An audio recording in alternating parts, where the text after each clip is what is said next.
Welcome to Celestial Insights, a weekly podcast that brings the stars down to earth. I'm your host, astrologer, coach, and intuitive Celeste Brooks. My purpose is to provide practical, unique, and insightful guidance to help you navigate the energies of the week like a boss.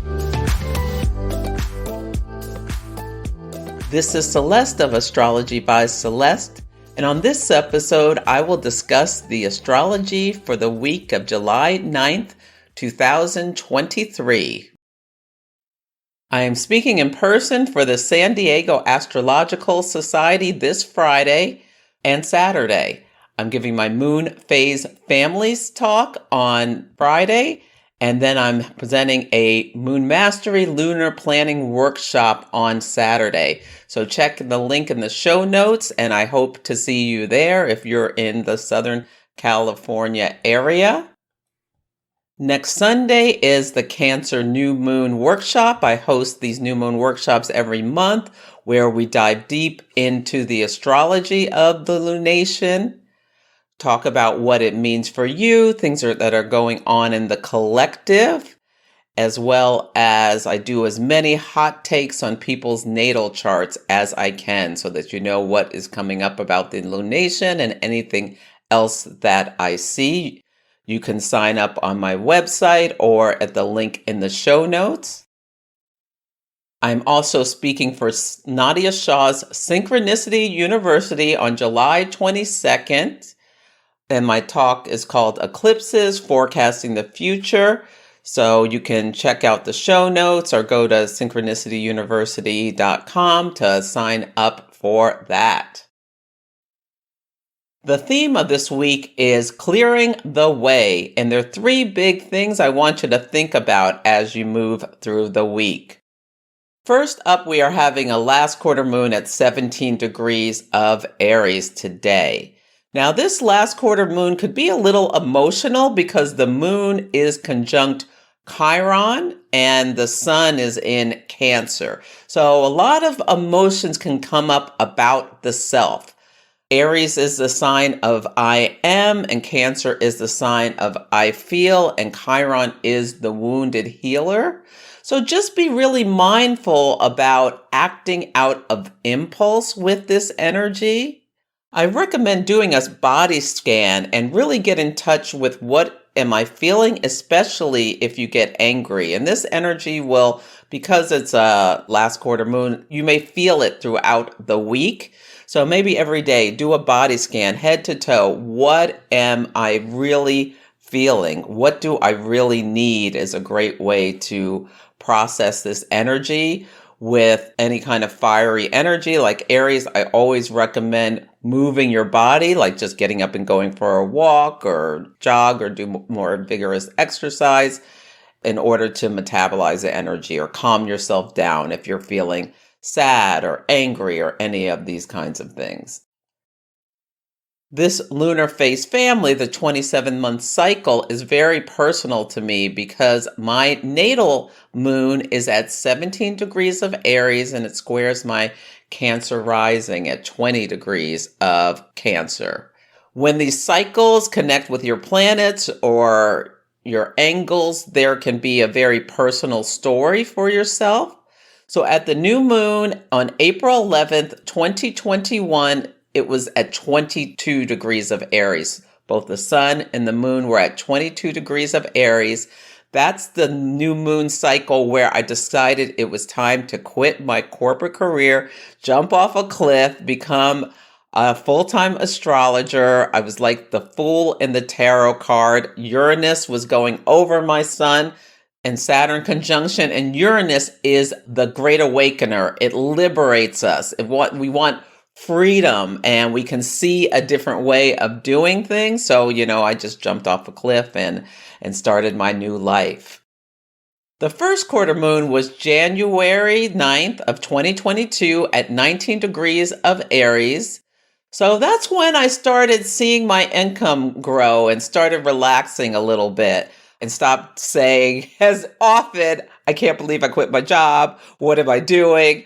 all of this kind of stuff. So that 9 months later started to get a little bit more comfort with what I was doing. The full moon was on October 9th of 2022 at 16 degrees of Aries. And so the sun was in Libra, the moon is in Aries, and I did my first big gig for a major corporation. So I'd done some other smaller businesses, but this was a really big deal. I also felt a real deepening of my intuition and psychic abilities. I'm not a psychic, but everyone has psychic abilities. And my moon squares my ascendant. And I should have said it's in my 10th house of career. So my Aries moon is in my 10th house of career. And today on July 9th of 2023, where we're having the last quarter moon, where the sun is in Cancer and the moon is in Aries, so triggering both my ascendant and my moon in my 10th house. Who I am, my ascendant, and my career, the 10th house. I am speaking for ISAR, the International Society of Astrology Research. So the link is in the show notes. I will be discussing the moon phase families. Hopefully there's still time for you to sign up. The talk is at 12 p.m. Pacific time today. And wow, what a difference 27 months makes. I am just so thankful and in awe of how far I've come in a short period of time. And I just want to thank everyone who supported me in any way, whether you've recommended me to someone, this podcast or my work, whether you've gotten a reading, come to an event, one of my workshops, reviewed this podcast or reviewed me on Yelp or Google. I just want to say thank you so much. And I am feeling much more confident about the choice I made to just take a risk and pursue my passion and my purpose. So thank you. At this lunation, Mars, the planet of courage, action, and motivation, is at 29 degrees of Leo. And that is on the fixed star Regulus, which is the royal star. This fixed star is associated with royalty, wealth, and success. And it's King Kunk's Pluto at 29 degrees of Capricorn. And last week I talked about how Mars was the apex of a yod with Neptune and Pluto at the base. You can go back and listen to last week's episode for more information about that. It speaks to like you've been pointed at. And yeah, there might be some big things going on in the collective because the 29th degree is that anaretic degree. There's a sense of decay and karmic nature to things. And also Pluto is squaring the nodes. So Pluto, the planet of power, obsession, catastrophe, squaring the north and the south node of destiny. So there could be some big things that are happening in the collective. And Pluto can also be about like will and determination. It's like a deep well that comes up from within us. Also, Mercury in Cancer is trine Neptune in Pisces. They're both at 27 degrees. Trines remove all restrictions. They're just easy flow of energy. And Mercury in Cancer, speaking with emotion, and Neptune creating an image of things, this can be really, really beautiful energy. Last quarter moons are a crisis of consciousness where you're integrating things, and it's during the waning phase, so there can be a releasing energy. It's a great time to quit something permanently. So I'm thinking if someone's a smoker, Mars in Leo, this is a great time to like put that last cigarette out for yourself. Moon in Aries, I am. Yeah, doing anything that takes will and determination is great for this energy. How can you clear the way for your future success is what I want you to think about. There could be stories about lovers and breakups this week, maybe even royal people or people with Regulus prominent in their chart. Mars is also opposite the asteroid Eros, which speaks to passion. Saturn's opposite Sappho, so maybe it will be a lesbian or gay couple. And Mercury's conjunct the asteroid Cupido. So Eros, Sappho, and Cupido are all associated with love relationships. So it'll be interesting to see what's going on in the collective about these, or see what you notice in your daily life about there being a lot of passion, or people speaking with passion and talking about love and all the things associated with that. The next thing I want to make you aware of is that Mars will enter the sign of Virgo from July 10th, that's tomorrow, to August 27th. Virgo is mutable earth. Its job is to bring order to chaos. Virgo is ruled by Mercury, so there's this desire to sort and put things in order. And this Mars in Virgo energy is like craftsperson energy, a person who has the precision and the detail orientation to create amazing things. So this could be great for artists because it kind of focuses you and slows you down a bit. Now, Mars doesn't love that. Mars just wants to do its thing. It's very primal energy. Yeah, watch out for being too critical of other people, or you may notice other people being more critical. Be discerning about what actions you take, and also watch out for being too controlling or just getting too like huffy with anyone who's not doing things exactly correctly. It's also great energy for decluttering and organizing and things like that. The last thing I want to make you aware of is that Mercury, the planet of communication, transportation, commerce, and all these kinds of things, will enter the sign of Leo, the fiery, fixed sign of Leo, tomorrow as well, until July 28th. Leo is a sign of confidence and courage. It's ruled by the sun, which relates to the identity and the self. Now, Mercury is also about planning, and in the sign of Leo, there can be like Leo's the performer and relates to doing things on a grand scale. So people can plan things on a large scale, but forget the details with Mercury in Leo. So I like that Mars is in Virgo at the same time, because Mars can help you with the detail and Mercury can help you with the big idea. Leo and Virgo together, when people have this strong in their chart, they can be an amazing like designer, where they have the vision Leo and the precision Virgo. Now, on the shadow side, Mercury and Leo can be someone who's very boastful or smack talking and that kind of thing. So you may notice some people getting a little loud with this transit and boastful. On Sunday, the word of the day is ecstasy. This is the day that Mars in Leo is quincunx Pluto in Capricorn at the 29th anaretic degree. And Mercury is trine Neptune. Mercury in Cancer, trine Neptune in Pisces, both at 27 degrees. So they're both at the end of the zodiac. And I see this could be something like people are making an amazing connection during lovemaking and someone proclaims, I love you. Mars rules sex, and Pluto is like where you really connect on a deep, intimate level. It can be. Now, Pluto has other associations, but I'm looking on the bright side for this. Now, we also have, this is the day of the last quarter moon at 17 Aries at 6:47 p.m. Pacific time. So a great time to think about, doing the body scan. Watch out for being impulsive. Watch out for getting obsessed with something.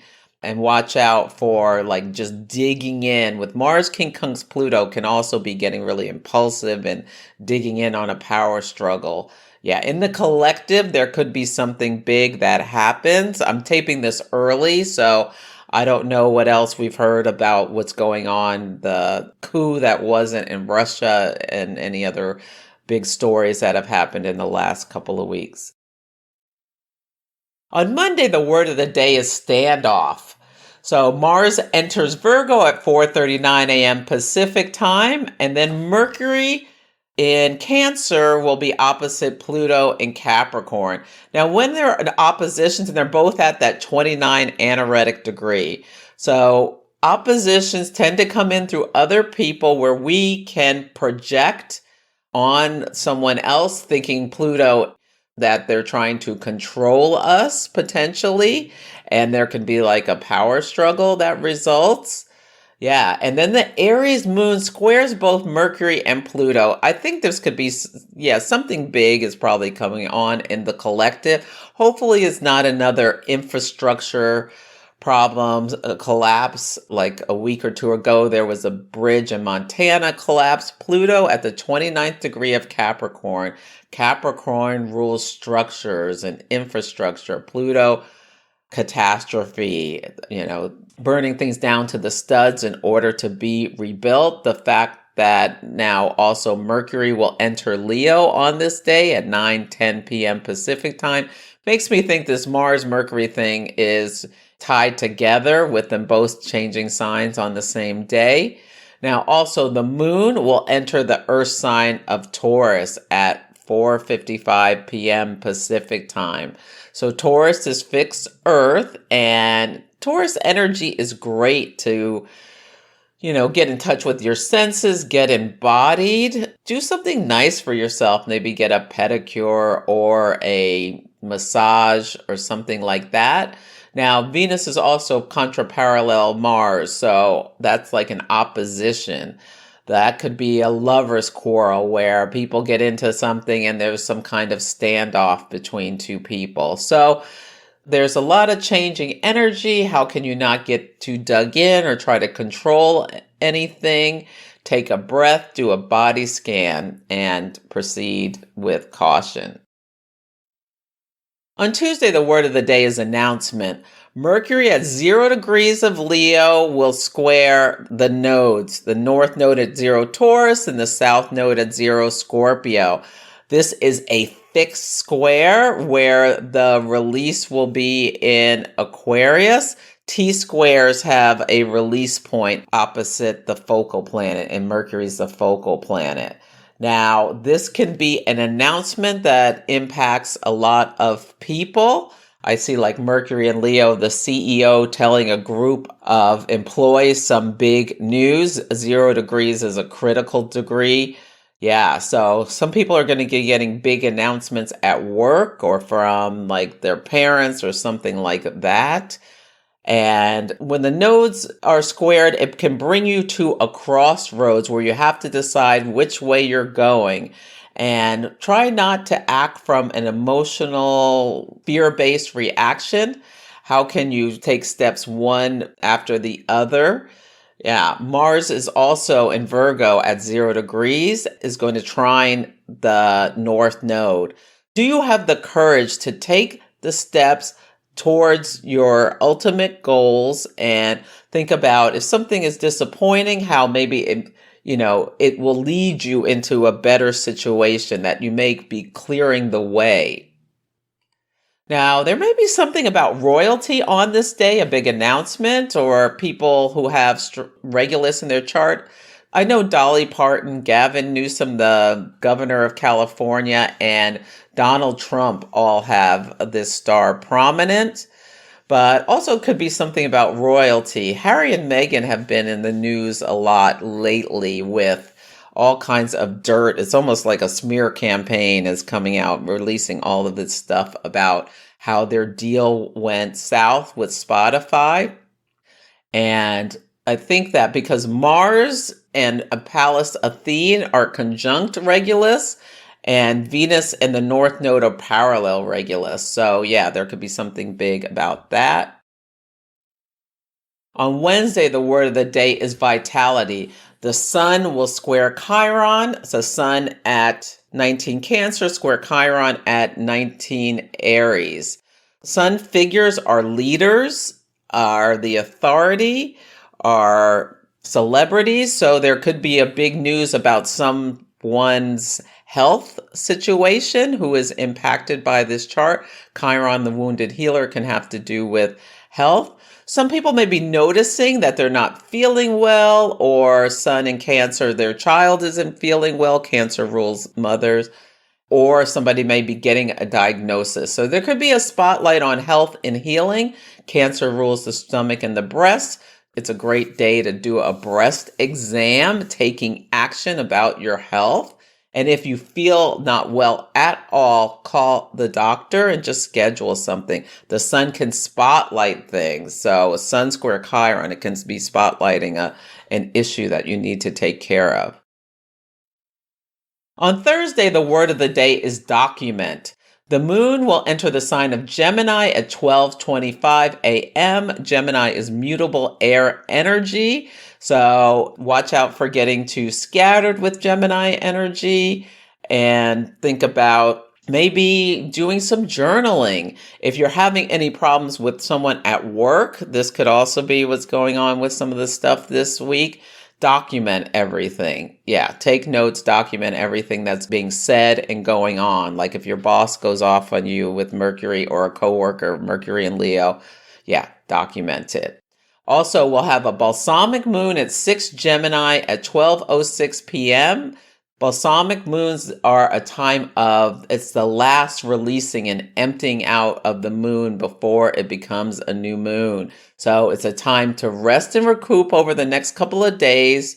Journal. The moon is out of bounds, so people may get a little emotional. So watch out for, just stay present with the energy.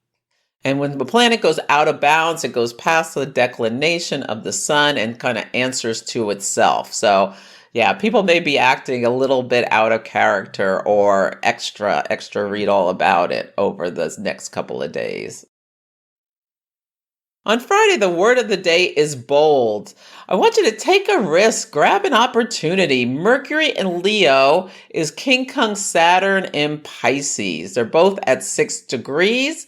You can have the determination to really learn, like have the discipline, Saturn, to learn something. Mercury, the thought processes, to build your expertise. That King Kong says, move us into a new situation where we release and let go of something. Now, the sun is in Cancer, sextile Uranus in Taurus. Sun in Cancer at 22 degrees of Cancer. My ascendant is at 22 degrees of Cancer and is trining Uranus at 22 Taurus, which is on my Mercury. Literally, I'm speaking for the San Diego Astrological Society, and Uranus rules astrology. So astrology is literal. On this day, Mercury in Leo is sextiling my Venus. Yeah. So, and I'm going to be in San Diego seeing friends and having lunch with April Elliott Kent, who on my Instagram channel did a great talk about, I interviewed her about the Sabian symbol. So you can check that out on my Instagram page if you like.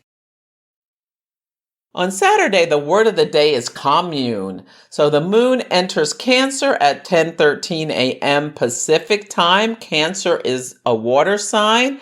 It's initiating energy because it's cardinal. The moon is at home in Cancer. So this is a great time to let the emotions flow. If you need to cry, cry. Get together with family. Cancer rules the family, or a group of like-minded people. On this day, Venus will King Kong's Neptune. Venus at 27 Leo, Neptune at 27 Pisces. King Kong says, as I said, move us into new situations where getting together with a spiritual community and having fellowship and maybe starting a new relationship with someone. It could just be a friendship is great. Venus is moving very slowly and is about to come to a stop and go retrograde. You can go to my website and purchase the workshop I did if you want to learn more about that retrograde. But yeah, this is a great time. Or go see art. Like you may see an art piece that moves you to tears, or a great movie Venus rules art, it rules beauty and relationships and things like that. I'm having the workshop on this day, the Lunar Planning Workshop, where you can learn in person with me about using the moon cycles to manifest what you want in your life. Yeah, so I hope to see you there. Please introduce yourself and tell me how you found me if you join. So that's it for this week's episode. Feel free to email me at celeste@astrologybyceleste.com with any astrology and action stories, or let me know how the daily themes are playing out for you. Take care, and I'll catch you next week. Thank you for listening to Celestial Insights. To learn more about my work, please visit my website, astrologybyceleste.com, where I offer personal readings, horary consultations, cosmic coaching, group events, and classes to help guide people to higher levels of fulfillment. You can also find me on Instagram, YouTube, TikTok, and Facebook at Astrology by Celeste. If you enjoyed Celestial Insights, please help others find the show. Follow, rate it 5 stars, or write a nice review. I would so appreciate it. I'm astrologer, coach, and intuitive Celeste Brooks, and I'll be back next week.